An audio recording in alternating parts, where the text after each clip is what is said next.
अनैका लहठिया करब सिंगार हे जग जननी मैया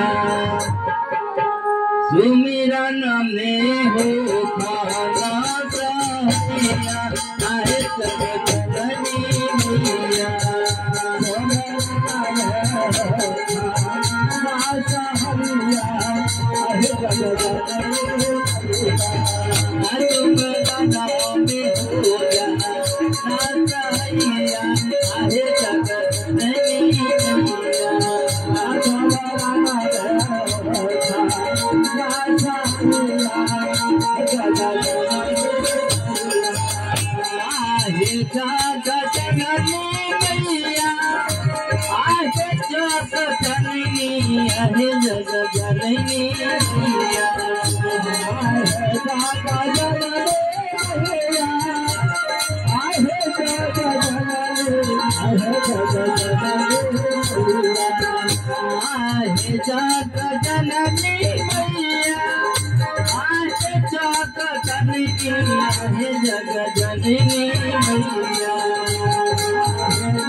जननी मैया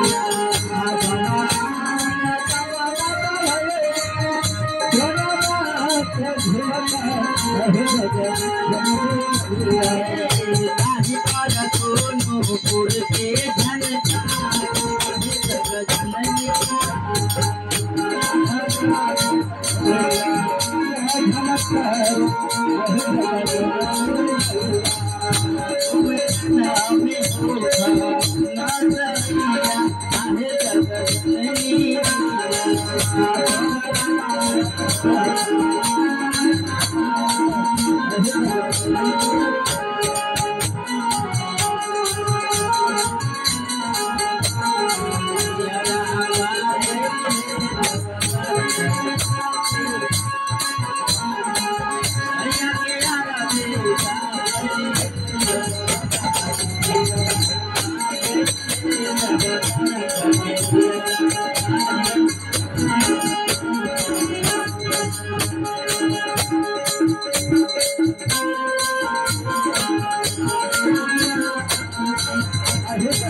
जननी मैया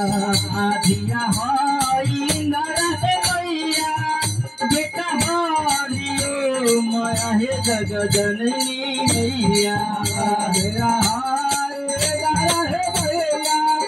बेटा हरियो भगतन के सुनियो पुकार हे जग जननी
प्रेम से माता भगवती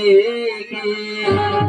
हर हर महादेव दया करियो महादेव न मिलल ना तेरा फोन तक कदी तरह फोन के जमाना रहा